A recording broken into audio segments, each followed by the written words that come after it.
Hello, welcome back to the channel. My name is Lord Caledonia, and before we get started today, I have two quick things I want to say. First off, I wanted to get this out like last week, but I was sick for a couple of days, so that sucks. I'm going to try and get videos out, I think, about every 3 weeks, at least while I'm trying to get this thing going and kind of seeing, where that goes. The second thing I want to say is that November 5th is coming up, which is election day here in the US. I don't ever want to get political on this channel, but I do want to say go vote. Your vote does matter, and I was blessed to have a great AP Economics and History teacher when I was in high school who really kind of drilled that into us. So if you're in the US and you're eligible to vote, please go vote. It means a lot. As I said, I don't ever want to get super political on this channel unless we're talking about like 15th century politics, which guess what we're talking about today? So today I want to talk about the Battle of Grunwald, which goes by a couple of different names depending on who you ask and where you are. This was one of the, if not the largest battles in the Middle Ages, like flat out. We'll kind of get to the numbers a little bit later, but it's pretty insane. But first, like with my last video, we gotta talk about context. So during the time of the Crusades, in I think 1190 or 1191, the Order of Brothers of the German House of St. Mary in Jerusalem was founded. Now they're called the Teutonic Knights by historians because it's way easier to say.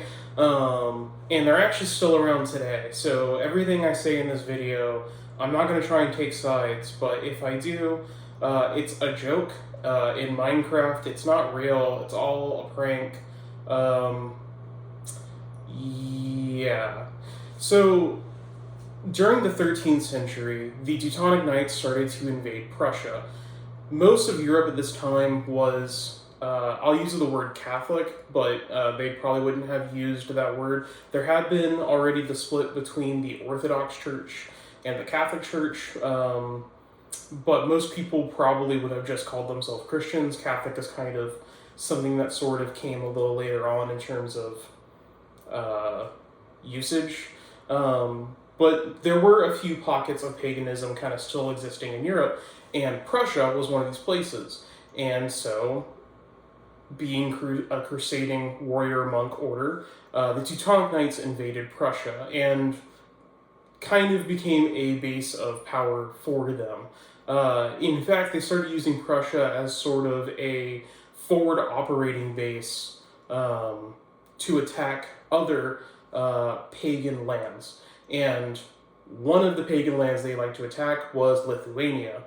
Particularly, they wanted the region known as Samogitia, I believe I'm saying that correctly, which was kind of this borderland between Lithuania, Prussia, Poland, and the Order's other castles and keeps on the other side of it. So they're kind of hitting it from both sides.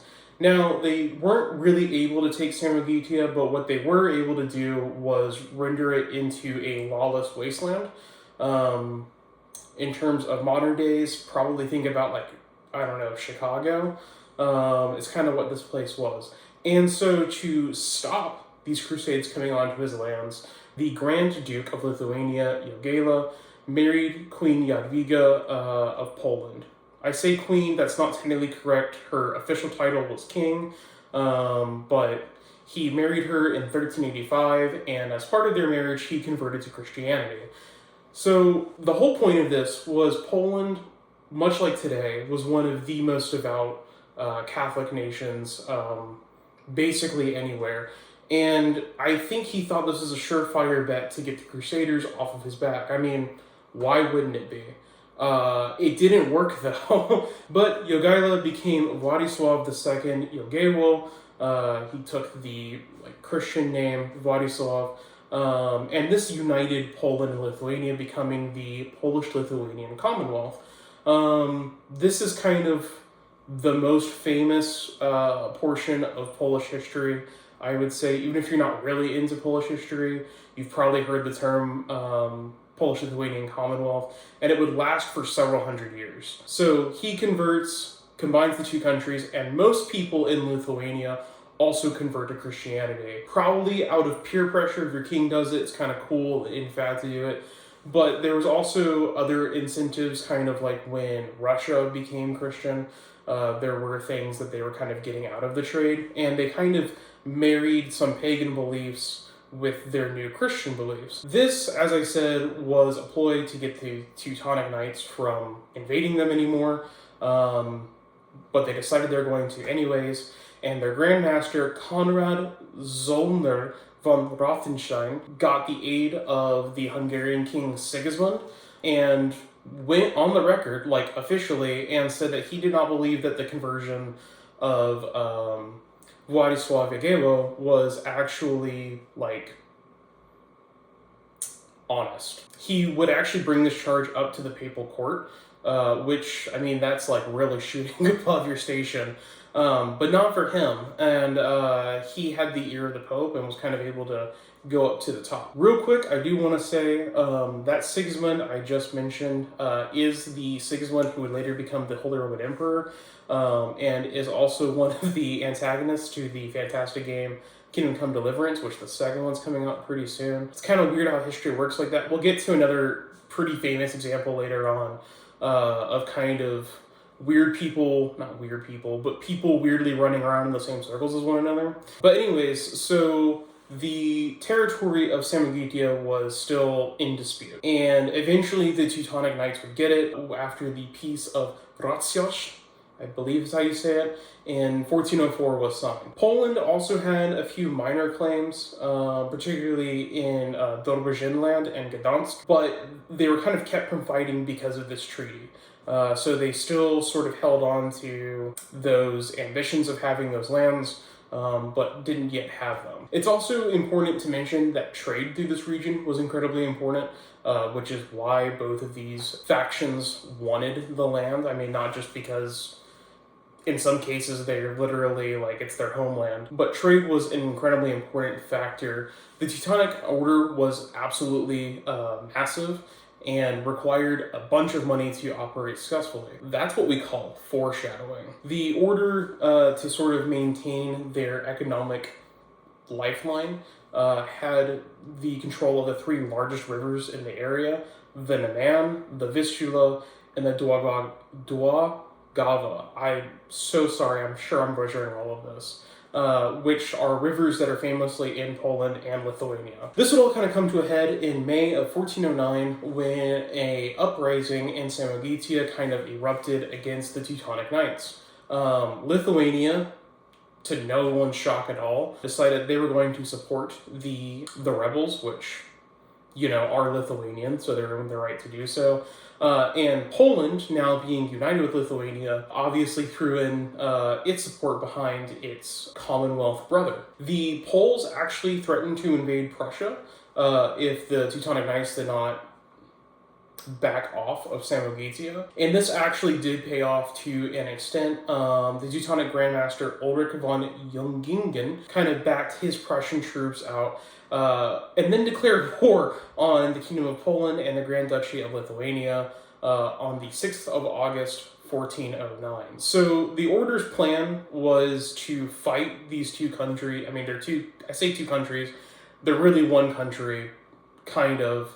It's kind of like a Great Britain situation, but he was kind of hoping that he could take them on respectively.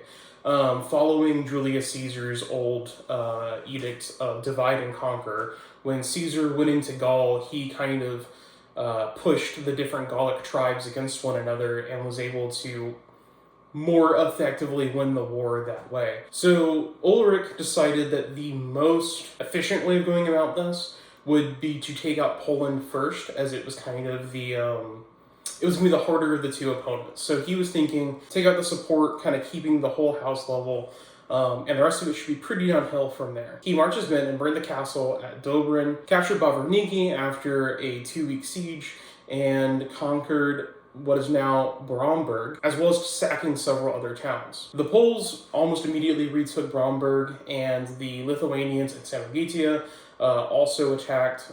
So at this point in the war, it was kind of a stalemate.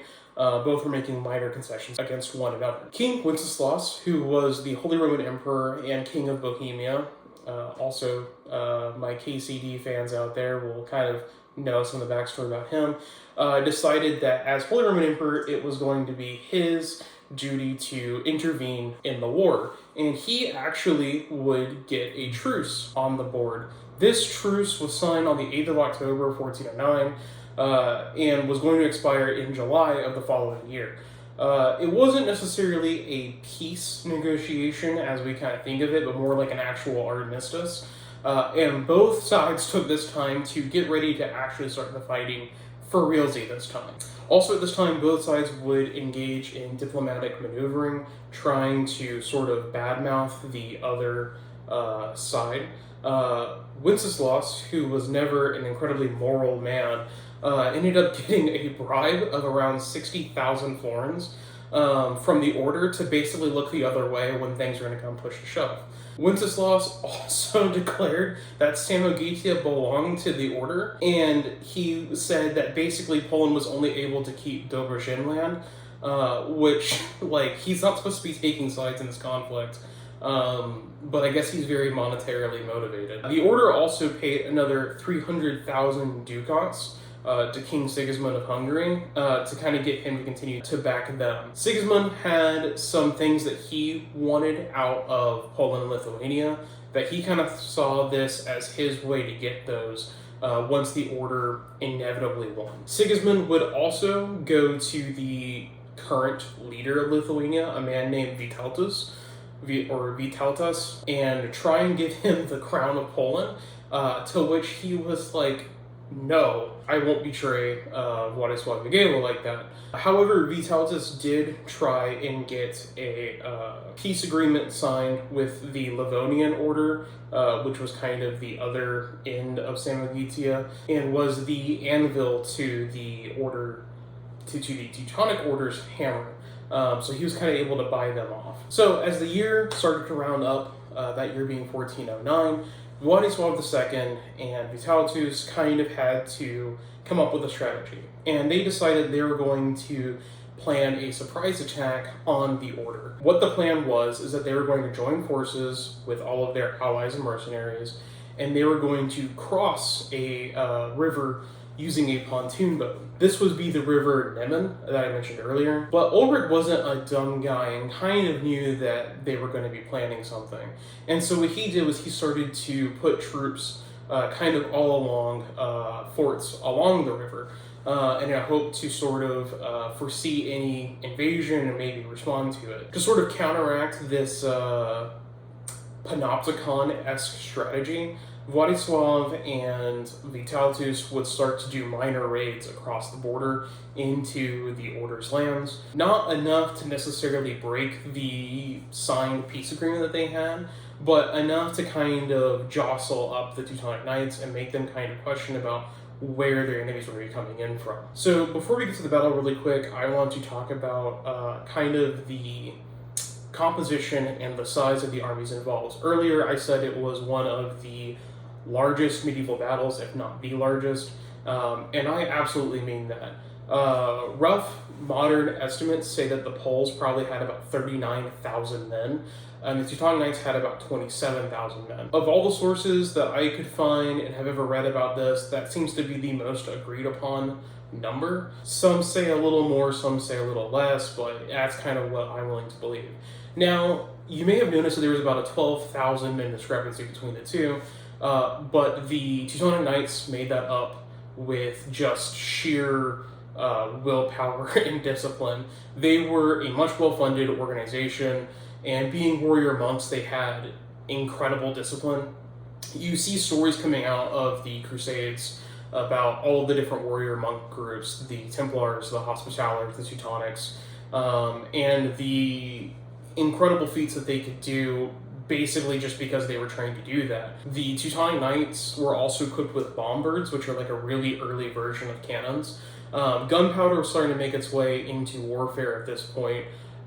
There's kind of handguns and stuff that kind of start to crop up here and there, but heavy artillery like this would be incredibly expensive. In fact, it was so expensive that, if I remember correctly, when Henry V invaded France during his portion of the Hundred Years' War, he only had, I think, 2 bombers with him. I might be getting that number wrong, but I'm pretty sure it was under 10. On the Teutonic Knights side, there were soldiers, mercenaries, allied units from over 22 different states and regions, mostly Germanic-speaking ones. At the time, what we kind of think of today as Germany, which is really the Holy Roman Empire at this time, is divided into an insane number of small states and principalities. I'm going to throw up a map up here so you can kind of see what I'm talking about.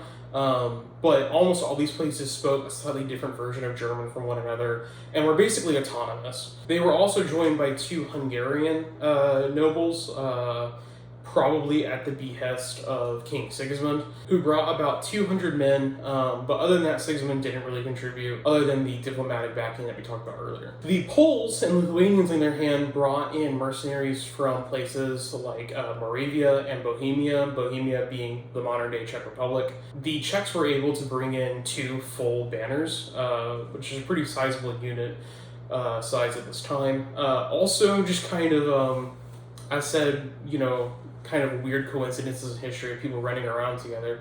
The incredibly famous general Jan Žižka actually probably fought in this battle. We're not certain of that. I believe that myself, just based off of later battles and tactics that he would kind of demonstrate.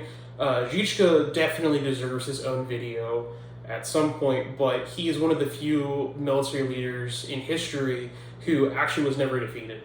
And that's incredibly insane, considering that he would lose one eye and then the other eye eventually at some point in his life, and would command armies completely blind.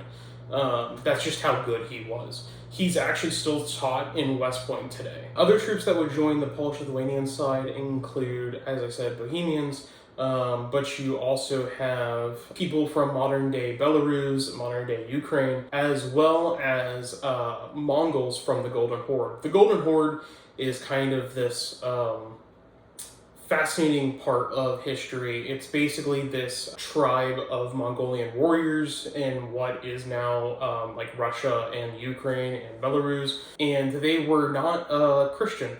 Most of them were Muslim, or I should say converted to Islam from Tengriism, and the future Khan would actually be the leader of their troops. Now, the Poles and Lithuanians and all of their friends, I don't know why I said the word friends, I don't know if they actually got along or not, but they would be commanded by Władysław II Jagiełło himself.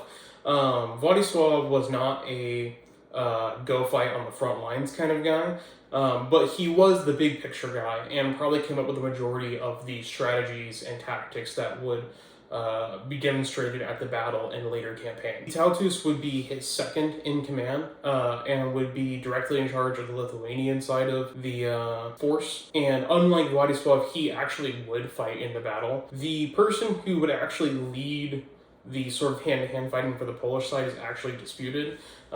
There's a couple of candidates. I don't really have a horse in the race other than kind of what the sources say. The primary source says it was one guy. Secondary sources say it was probably the King's Marshal, which makes more logical sense, but I don't know why that wouldn't have been said in the primary source, so who knows. So the Polish-Lithuanian force gathered itself at Czerwinsk, which was about 50 miles from the Prussian border. The army then built a pontoon bridge where it crossed the Vistula River. As I said earlier, they're talking about doing the Neman, and then they kind of changed their minds later on when they saw how fortified it was. This would take several days for the entire army to cross. Pontoon bridges are kind of one of these fascinating things that will probably never be done in history again because of things like airplanes. But basically what they would do is tie a whole bunch of rafts and boats together and create this incredibly unsteady bridge. Famously, Alexander the Great used one of these. One of the Roman emperors, off the top of my head, I'm pretty sure it's Caligula, did it to cross the Tiber just to show off that he could do it, I guess, because they weren't at war. But this crossing would take 6 days, from the 24th of June to the 30th of June. And finally, on the 24th of June, everyone would make it across and arrive in Waldborg. Once on the side, the force started marching towards Marienburg, which was the capital of Prussia at the time, and was kind of the Order's main stronghold, kind of their capital in Prussia. This is now modern-day Malbork, I think is how you say it. And finally, the troops would cross the Prussian border on July the 9th. Now, during this time, King Sigismund was trying to buy a little bit more time for his Teutonic allies. And in doing so, he was actually sending emissaries around to try and negotiate a peace. And those emissaries found the Polish-Lithuanian army in a place they did not expect them to be, that place being Prussia. The Hungarian emissaries immediately turned around and went back to the Order capital in Marienburg and told the Grand Master that, the barbarians are at the gate, basically. He, however, couldn't really respond in full force. He grabbed as many men as he could and started to march off to meet them, but at the exact same time, he still needed men in several forts in case this was a diversion. I mean, I don't know how he would think that 39,000 wasn't their full force, but I mean, I guess if they were able to get 39,000, who's to say they actually can't get 49,000, and there's another 10,000 of them running around somewhere. He and his men would get to the Drevens River and would start to fortify it. They used stockades and kind of dug themselves in. And then on the 11th of July, when Władysław and his men would show up, they saw the situation and went, nope, and decided they were going to have to attack somewhere else, that they weren't going to try and do this basically, I can't say that word on YouTube, this extremely unapproachable tactic that would result in the destruction of their army willingly. I think that's fine. So instead they started to turn east, where they could cross the river at a different spot. This would also basically make it so that there was no natural barriers between themselves and Marienburg. They would stop at the town of Soldau and kind of half-heartedly try and take it, but they didn't end up doing so, and instead would just march on past. In fact, actually, this is kind of interesting. They didn't seem to do anything to the towns and villages that they passed. The Teutonic sources later on would claim that they would raid these towns, but there's pretty much no evidence for that. And it seems like they would just kind of walk past them as they were going off to go fight. I guess the peasants and merchants didn't seem to be much of a obstacle for them, or weren't willing to insert themselves to be an obstacle for them. And finally, on July the 15th of 1410, the two sides would meet in an area kind of between the three towns of Grunwald, Tannenberg, and Ludwigsdorf. The Polish heavy cavalry would take the left flank, and the Lithuanian light cavalry would take the right flank, and kind of everyone else was right there in the middle. The force was organized in a three-line position in sort of a wedge shape, so that they were kind of 20 men deep on both sides. The Teutonic Knights, on the other hand, kind of threw everything behind their heavy cavalry. These were the pride of Europe at the time and had basically won every other battle for them ever. The Order was trying to bait the Poles and Lithuanians into attacking them so that they could sweep in with their cavalry and take them out. This is a kind of time-tested tactic used as far back as the ancient world. We see it with like the Parthians. It's actually also how Salah ad-Din, how his forces defeated Richard's forces at the Battle of Jaffa during the Third Crusade. So if you want to win a battle, it's kind of the easiest way to do it. However, they kind of miscalculated, and they miscalculated the weather. It was incredibly hot. I've been to Poland, not in July, but if it's anything like July's that we get here, I can only imagine how hot it must be under all that armor. Most of the German knights are wearing like plate or half plate or brigandines or something like that. And they are getting pretty cooked alive in them. This was actually shortening their tempers instead of kind of trying to get the goat of the Poles and Lithuanians. It was working against them. And so in order to finally try and provoke the other line, they would try and shoot off those bomb birds I talked about earlier. But then it started to rain, so their powder got ruined and they weren't able to use that, which is hilarious. Sources at the time claimed that they were actually only ever able to get off 2 shots of their cannons, which might be the record for the lowest amount of cannon shots fired in a battle, if that battle had cannons in it. In kind of a weird fantasy twist, as Władysław was just kind of sitting by both sides, just kind of waiting for something to happen, the Grandmaster would finally send envoys to his camp. And these envoys weren't going to ask for peace or tell the Poles to back off or bribe them to go bother somebody else, but instead these envoys came with 2 swords, basically saying that, hey, I don't know if you're not attacking us because you don't have a sword, so here's 2 in case you, misplace one of them again. This really made Władysław angry. It was an incredible insult to his honor, to his standing as a warrior, to his sort of manlyhood, and he said, all right, fine, you want to fight?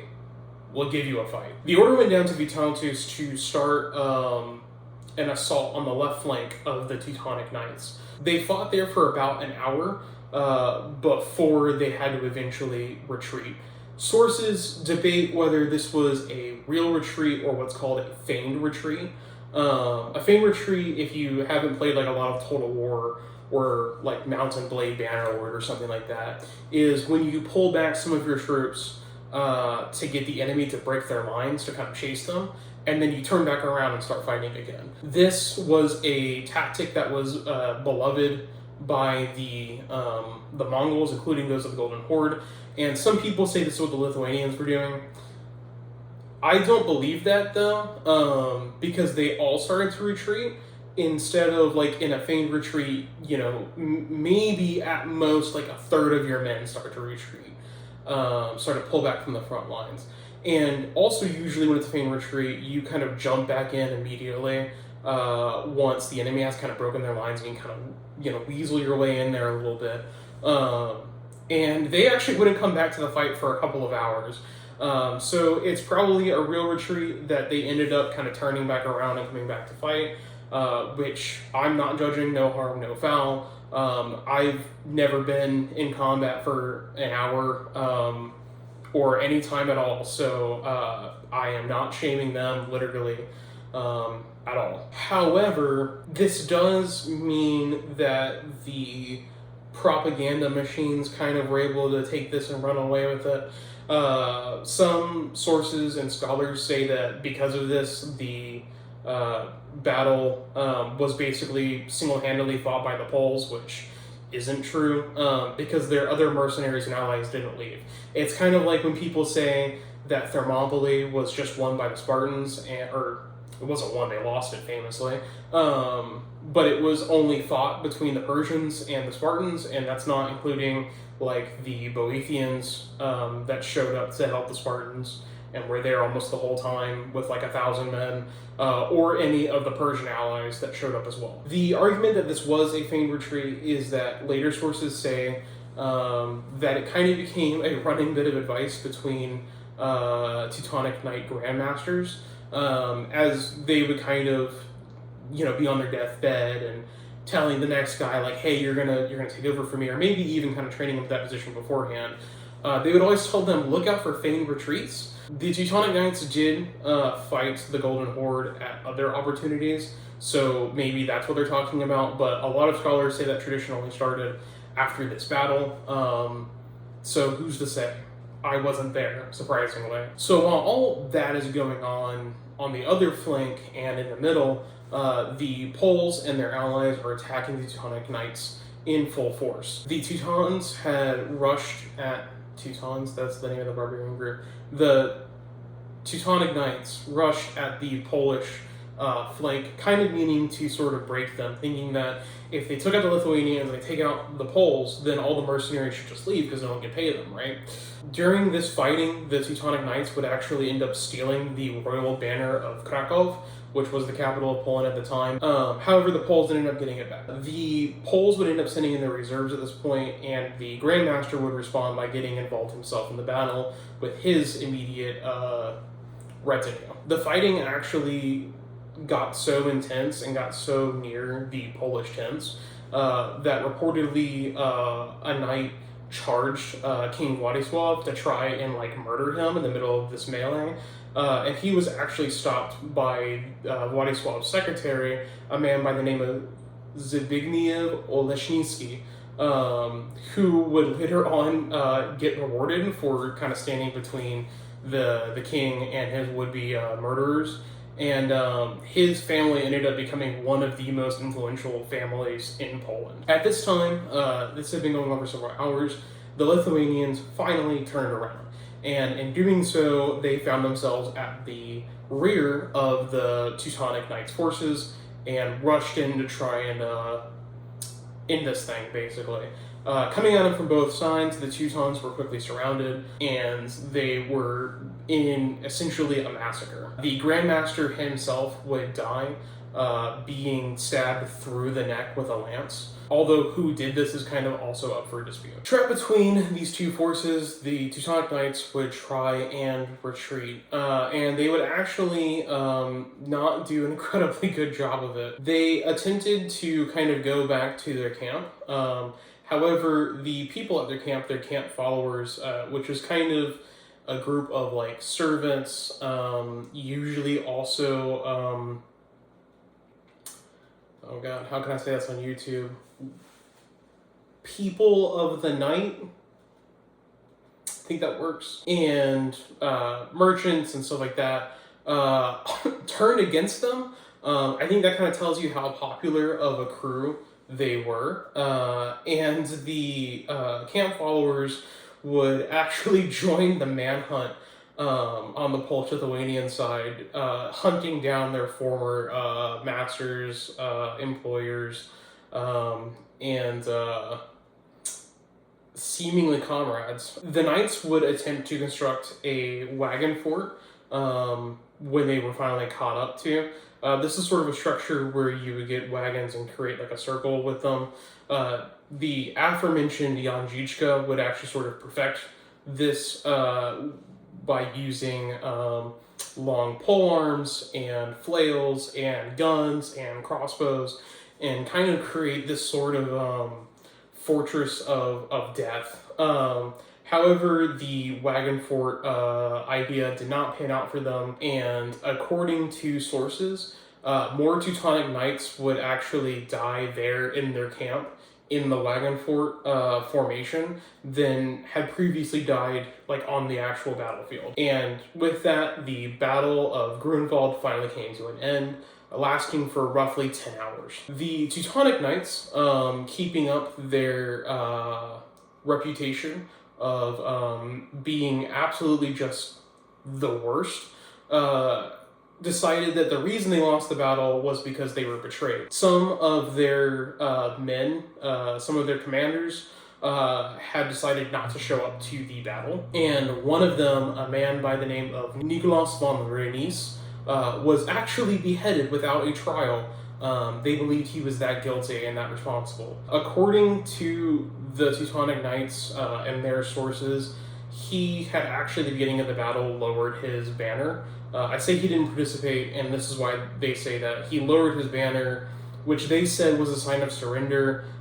He and his men were known for being Polish sympathizers because, as I said, this is a crusading order, and they're fighting a crusade against another, probably much more actually Christian state than them. This myth would actually go on to still influence feelings that German soldiers had towards traitors and also towards Poland all the way through World War I and World War II. Now, we started with 39,000 on one side and 27,000 on the other side. And the battle ends, and somewhere between 8 and 18,000 people died. We're not actually sure of the numbers on each side, although the Teutonic Knights seem to have lost a lot more men statistically than the Polish-Lithuanian side did. Statistically, I meant proportionally. Władysław himself would claim in private letters that only 12 Polish knights have been killed. That is not him saying that only 12 Poles were killed. That's him saying of their side that were killed, only 12 of them were knights. I saw when I was doing research for this, it misquoted.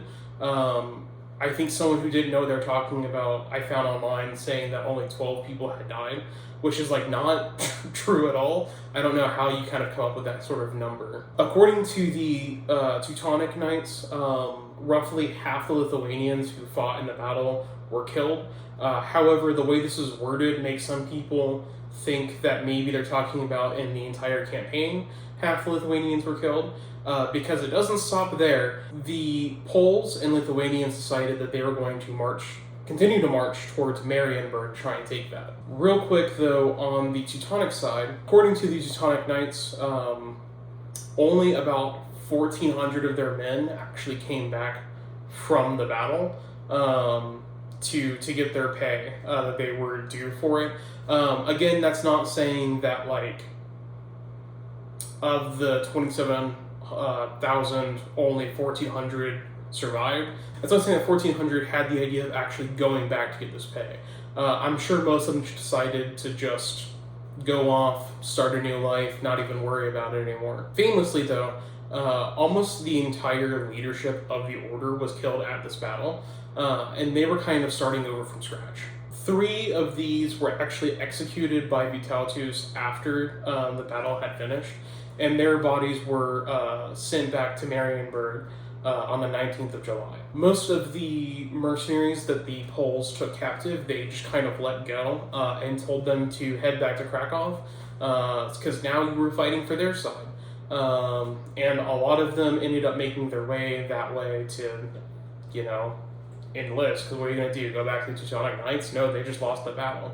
As the Poles and the Lithuanians marched away from the battle, it took them about 3 days to finally leave it, but they started their march towards Marienburg, ended up taking almost all the castles along the way, except for 8, which sounds like a high number, but is actually incredibly small. The Teutonic Knights at this point were screaming, and were very afraid of what was going to come next, and they reached back out to Sigismund and asked him to finally intervene and bring a peace to all of this. The Poles would siege Marienburg for a little while until I believe the 26th of July, where they were finally convinced by Sigismund to leave as a truce was starting to be sorted out, and they would pull out of Prussia to return home.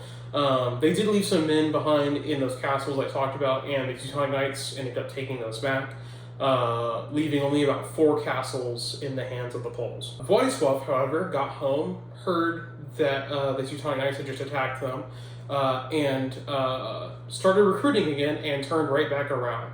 In October, I believe on the 10th of October of that year, he would deal another great defeat to the Teutonic Knights at the Battle of Koronovo, and at that point both sides decided that they were done fighting and would negotiate a truce. The Peace of Thorn, which is the coolest name I could ever think of for a peace treaty, and I'm kind of sad I didn't come up with it in like a fantasy novel or something, was finally signed in February of 1411. Under these terms, Dobrzyń land was handed over to Władysław's control, and the order had to give up Samogitia and any claims they had on it. The treaty also made it so that the order had to pay a massive amount to the Polish-Lithuanian Commonwealth.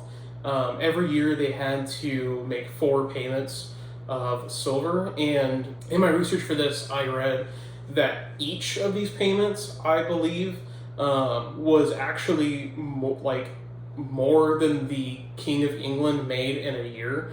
So they were basically paying 4 times the king's salary to the Poles. Obviously, they couldn't afford this. The order had to borrow heavily, and when their moneylenders stopped lending to them, they had to turn to taxation. This would actually end up causing uprisings in their own lands as people were tired of paying taxes. As I said previously with the whole camp follower thing, I don't think that people living under Teutonic rule really liked it all that much, and I'm sure that the taxes were just sort of the straw that broke the camel's back. The order would end up putting down these uprisings, but they were never the same order that they were before this battle. They tried to fight a couple more wars against the Poles and Lithuanians, but ran into the issue that because they were now fighting what were officially recognized as Christian states, Poland was already one, but now Lithuania and Samogitia were considered by most people to be Christian. People didn't want to go on crusade to go fight them anymore, and they had to turn towards mercenaries to sort of fill up their ranks, which of course mercenaries cost money and they don't have a lot of money. However, during the subsequent wars, Poland and Lithuania were never able to make very long-lasting territorial claims against the order, and this would kind of territorially come out in the wash, but the order was definitely on the losing side. They were just hemorrhaging money. And that is the story of the Battle of Grunwald, plus a little extra each way. What can we learn from this? Don't pick a fight that you can't afford to, I guess. This battle to me is one of the most interesting events in the late Middle Ages. In fact, I'm currently, I guess on hiatus, running a pen and paper game set in a historical fantasy world that culminates at this battle, and the entire reason that campaign exists is because I think this event is incredibly interesting. Not only do you have kind of this massive amount of men coming in and fighting, but the idea that so many famous people were at one spot, so many leaders were fighting, like physically fighting in the battlefield, some losing their lives. It's incredibly interesting to me. It feels like something out of Lord of the Rings or A Song of Ice and Fire. Just, I can't believe that this actually happened. This battle is incredibly famous. It's still taught today at military academies, kind of like I said, Jan Žička was sort of taught today at military academies. This is one of those lessons that you learn. In Poland, especially, this battle is commemorated today. There are numerous statues and paintings. It's all incredibly interesting, and I just absolutely hope that you enjoyed this. I tried out a new space today. Hopefully the audio and the video comes out fine. Hopefully it was better than last time. Still trying to tweak it a little bit. Next time I should have something very, very different for you guys. I'm going to try and do short form content, not like YouTube shorts, but kind of smaller videos, as well as sort of these longer ones, and I'm hoping to turn this around to you really quick. And I just want to thank you all for watching so much, and until next time, have a good one.